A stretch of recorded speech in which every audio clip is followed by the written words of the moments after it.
Assalamualaikum everyone. How are you? Hope you are all fine and doing very well in your lives. Today's topic is lungs and their role in the production of speech. कि lungs क्या होते हैं और उनका क्या किरदार है speech produce करने में। ये हमारा फोनेटिक्स एंड फोनोलॉजी का जो है चैप्टर का एक बहुत ही अहम टॉपिक है और ये हमारा topic number 69 of the linguistic play list है जो कि हमारा चैनल सिमेंटिक विजडम उसके ऊपर है। तो अगर आपने 68 लेक्चर्स नहीं लिए तो काइंडली वो जाकर ले लें। आपका लिंग्विस्टिक नॉलेज किसी भी लेवल का हो वो बहुत ज़्यादा अपग्रेड होगा। इससे पहले हमने पढ़ा था कि हमारा वोकल जो है ह्यूमन वोकल अपरेटस क्या है। उस पर हमने 3 सिस्टम पढ़े जो कि रेस्पिरेटरी सिस्टम था, उसमें फोनेटरी सिस्टम था और फिर आर्टिकुलेटरी सिस्टम था। और जो पिछला लेक्चर है मैंने उसके डिफरेंसेस पे बनाया। तो उसमें जो हमने ह्यूमन वोकल अपरेटस पढ़े उसमें सबसे पहला जो था वो लंग्स का था। तो ये ज़रूरी था कि फिर लंग्स के बारे में बताया जाए कि ये लंग्स क्या होते हैं और जो सिस्टम है रेस्पिरेटरी सिस्टम या प्रोडक्शन ऑफ स्पीच साउंड उसके हवाले से या प्रोडक्शन ऑफ स्पीच उसके हवाले से इसका क्या रोल है। तो इसलिए मैंने इसके लिए ये लेक्चर बनाया। तो इसको आखिर तक सुनिएगा, आपको बहुत ज़्यादा फायदा होगा। The lungs are main organs of the respiratory system. जो लंग्स हैं, जो फेफड़े हैं, वो हमारा जो मेन ऑर्गन्स हैं किसके, रेस्पिरेटरी सिस्टम के। In speech production they act as a primary source of air flow and energy needed to produce sounds. Primary, बुनियादी, इसके बगैर हो ही नहीं सकता। एयर फ्लो, ठीक है, उसका जरिया है और एनर्जी प्रोवाइड करने का जरिया है जो कि जरूरी होती है production of sounds. Without the movement of the air, जो एयर की मूवमेंट के बगैर फ्रॉम द लंग्स, जो लंग्स के जरिए आती है, human speech can not occur effectively. वो मौसर तरीके से इफेक्टिव नहीं होगी, वो समझ नहीं आएगी, वो वाकया नहीं हो सकती। डेफिनेशन इसकी देख लेते हैं। The lungs are two spongy elastic organs located in the chest cavity on either side of the heart। मैंने स्लाइड के शुरू में आपको तस्वीर दिखाई है कि दो जो हैं वो स्पॉन्जी इलास्टिक ऑर्गन्स हैं, लचकदार ऑर्गन्स हैं, ठीक है, located in the chest cavity, जो कि हमारा जो छाती है उसके हिस्से में वाक़या है और दिल के जो है वो दोनों तरफ है। Their main biological function is to take in oxygen and remove carbon dioxide from the body। उन्होंने ऑक्सीजन लेनी है और कार्बन डाइऑक्साइड बॉडी से वो उन्होंने ख़त्म करनी है। इन फोनेटिक्स ये हमसे ज़्यादा रेलिवेंट है। And linguistics, the lungs are important because they provide the stream of air use in speaking. ये बायोलॉजिकल का टॉपिक है, ये हमारा टॉपिक है कि ये क्या करते हैं, इम्पोर्टेंट हैं क्योंकि इन्होंने मुहैया करनी होती है स्ट्रीम ऑफ एयर, एक मुसलसल हवा जो कि बोलने में काम आती है। अब इसके डिफरेंट रोल्स हैं। Source of air flow, creation of air pressure, support for voicing, control of loudness and intensity, आवाज़ आपकी कितनी ऊंची होगी और किस शिद्दत से होगी, और रेगुलेशन ऑफ स्पीच रिदम, जो आपकी जो स्पीच है उसका जो रिदम है उसमें जो उतार चढ़ाव है, ठीक है, वो आवाज़ कैसे कैसे जो है वो बढ़ेगी, कैसे कैसे कम होगी, ठीक है, स्ट्रेस आएगा उसमें जो भी होगा, तो वो सारे रिदम से मुतल्लिक हैं, तो उसको वो रेगुलेट करते हैं। इन रोल्स को हम वन बाय वन देखते हैं। सबसे पहले देखते हैं कि source of air flow. The lungs supply the air necessary for speech sounds. जो हवा ज़रूरी होती है स्पीच साउंड्स के लिए, ये उसको सप्लाई करते हैं। This outgoing air is called aggressive pulmonic air stream। ये जो बाहर वाली हवा है जो बाहर को जाती है इसको aggressive pulmonic air stream कहते हैं।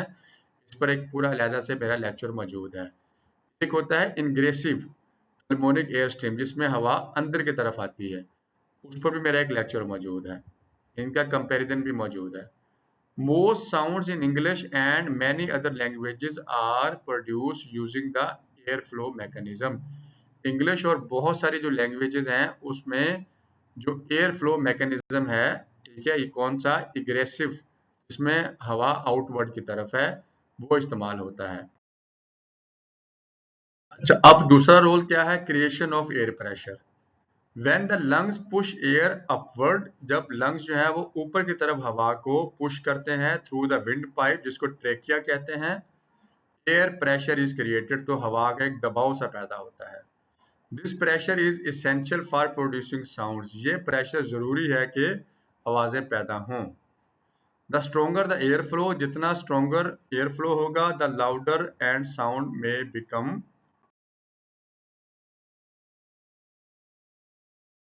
ठीक है, तो उससे क्या होगा कि आवाज ज्यादा पैदा होगी, ऊंची होगी। अच्छा, अब सपोर्टिंग फॉर वॉइसिंग, इसको देख लेते हैं। Air from the lungs passes through the larynx, larynx के जरिए जो है वो गुजरती है, where the vocal folds vibrate, जहाँ पर क्या है, वोकल फोल्ड वाइब्रेट करते हैं टू प्रोड्यूस वॉइस्ड साउंड्स, जहाँ से फिर वॉइस्ड साउंड्स पैदा होती हैं। अब ये देखें, जो ये लिरिक्स क्या है, ये हमारा जो ट्रेकिया है उससे ऊपर वाला हिस्सा है, इसके अंदर जो है वो वोकल फोल्ड्स होते हैं।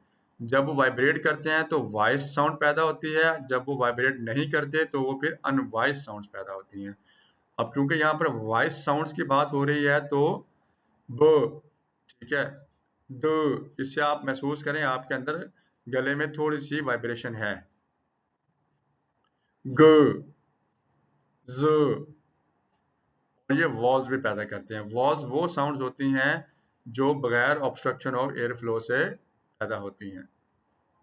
Without air flow from lungs vocal fold vibrate, vibration can not occur properly. अगर फर्ज करें एयर फ्लो, एयर ना आए लंग्स के जरिए, तो वोकल फोल्ड जो है वो अच्छे तरीके से काम नहीं कर सकेंगे। चौथा देखते हैं, control of loudness and intensity. The lungs help speakers control, मदद देते हैं स्पीकर्स को किस चीज में, लाउडनेस की आवाज कितनी ऊंची होगी, स्ट्रेस कितना उस पर वजन दिया जाएगा, क्या उसकी शिद्दत होगी, इंटेंसिटी होगी, और ब्रेथ सपोर्ट, जब आप सांस लेते हैं तो उसमें भी वो मदद देते हैं। सारे के सारे ये लंग्स का पार्ट है या उसके रोल है उसका।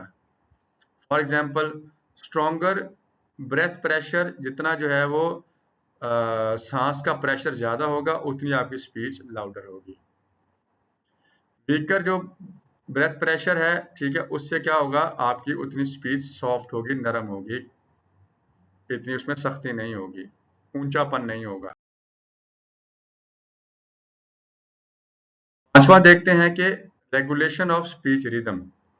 Control breathing from lungs helps maintain, जब आप ब्रीदिंग को कंट्रोल करते हैं, सांस को लंग्स के जरिए जो आती है, तो क्या चीज मेंटेन होती है, फ्लुएंसी, आपकी जो है फ्लुएंसी बनती है, आप कंटिन्यूअस स्पीच प्रोड्यूस कर सकते हैं, रिदम बनता है, यानी कि आपकी साउंड जो है वो किस तरीके से उसमें उतार चढ़ाव आएगा। इंटोनेशन आती है, आपको पता लगता है कि कैसे उसमें आपने किस पे स्ट्रेस देना है, किस पे नहीं देना। स्मूथ स्पीच पैटर्न्स, फिर उससे क्या होता है कि जो स्पीच आप प्रोड्यूस कर रहे हैं उसके फिर स्मूथ पैटर्न सेट हो जाते हैं कि कौन सी साउंड किस तरीके से निकलेगी। स्पीकर जो है वो naturally pause to refill the lungs, ये बहुत अहम पॉइंट है कि स्पीकर जो है वो हल्का सा रुकते हैं ताकि लंग्स को भर लिया जाए विद एयर ड्यूरिंग कन्वर्सेशन, ताकि आवाज पूरे तरीके से निकल सके, ये बहुत अहम बात है। Process of speech production involving the lungs वो क्या है, सबसे पहले the diaphragm and chest muscles expand the lungs. ये जो डायाफ्राम है, ये जो हमारा जो छाती का हिस्सा है, अच्छा, उसमें क्या है, और छाती जो है, इसके जो पट्टे हैं, मसल्स हैं, वो फैलते हैं, ठीक है, लंग्स को फैला देते हैं। Air is inhaled into the lungs, हवा अंदर की तरफ खींची जाती है लंग्स के अंदर। The lungs compress and push air upward, lungs जो है वो थोड़े सिकुड़ते हैं, फिर वो हवा को बाहर की तरफ धकेल देते हैं, ऊपर की तरफ। Air travels through trachea to larynx. आपको जो विंड पाइप है वहां से लेरिंग्स जो है जहां पर वोकल फोल्ड्स हैं वहां पर हवा आ जाती है। The vocal folds and articulator shape the air flow into the speech sounds. Vocal folds हैं और जो आर्टिकुलेटर्स हैं वो शेप करते हैं एयर फ्लो को स्पीच साउंड्स में।